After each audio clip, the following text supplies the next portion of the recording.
ni Juvenal. Just Juvenal. Yarabikoze. He has done it. Kandi biranditswe mu mateka. And it's written in his history. Dufite ibibazo by'ubwoko mu gihugu cyacu. We have issues in our country. Igihugu cyacu si America. Our country is not America. Igihugu cyacu si Rwanda. Our country is not Rwanda. Igihugu cyacu si Burundi. It's not Burundi. Si Uganda.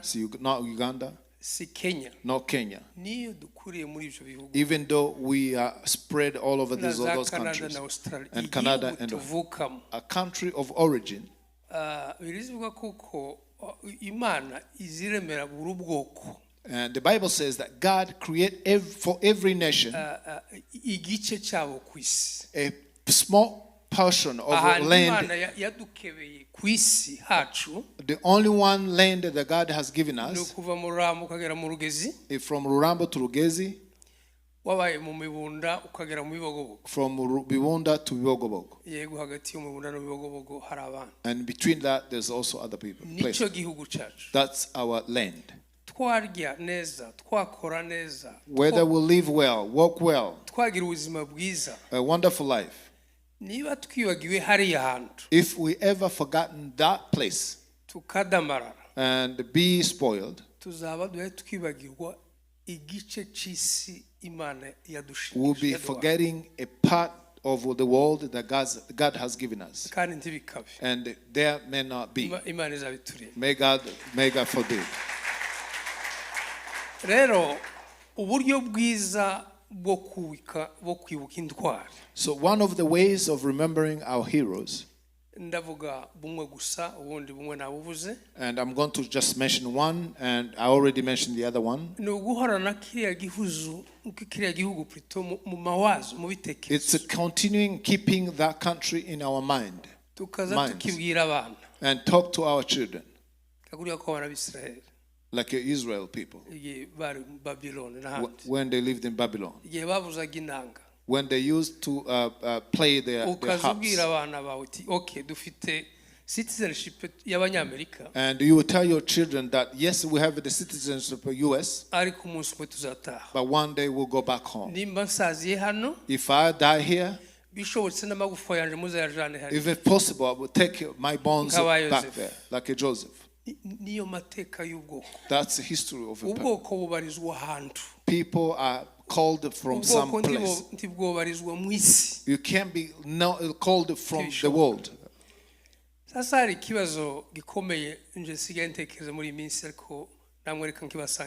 There's one question that I have nowadays, and I want to share this with you.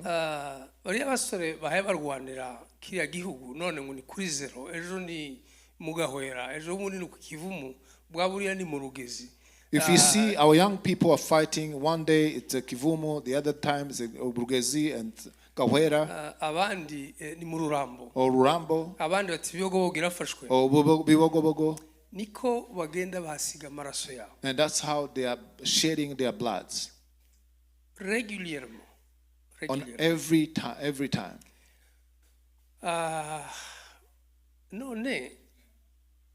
Kiriya gihugu kizoguma kibe cyonyine nta bantu bagituyemo banyiraco. Is it possible that the land can be empty without nobody living there? Abantu borwanira igihugu banyiraco badahaye bagisubiramo ngo bakiokipe. Is it possible to fight for a land and not having people live in it? Bizagenda gute? How is it going to happen? If we are indeed happy here in America, and the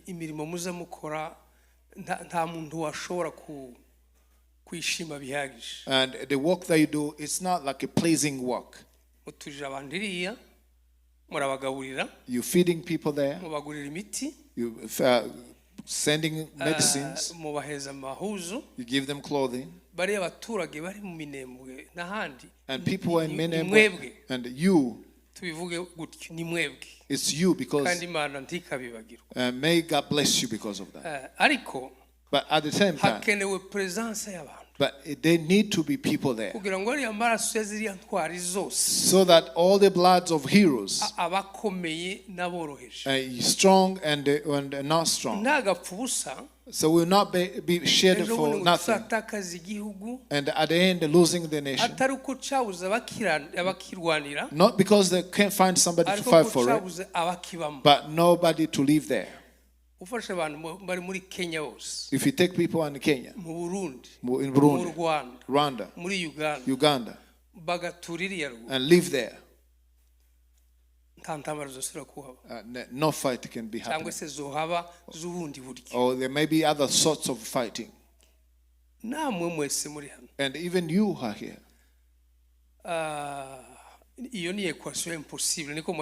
That's, you might say that this is an impossible equation. What is it trying to tell us? But that's the truth. A beautiful country like that.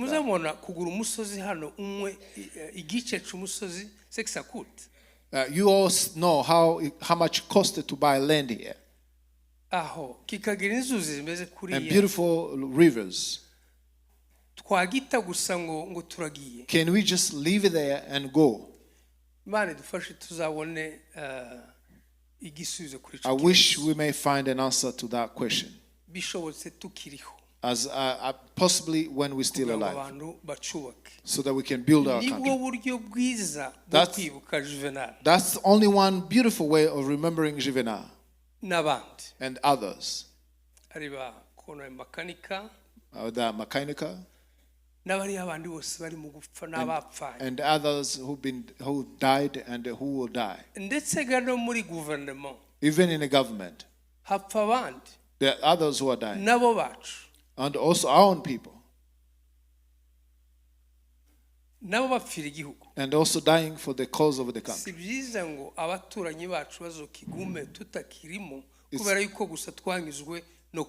It's not beautiful for our neighbors to live there and us missing to live there because just we love to be outside the country.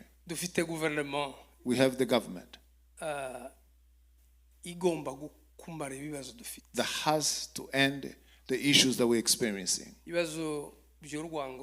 Hatred issues, and being insulted and be burned. It has to stop. That's what we expect from the government. There's the part of the government, but also the part of the nation or our tribe. One of the things that we have to do beside living there, I don't know if you look closely where you're living now.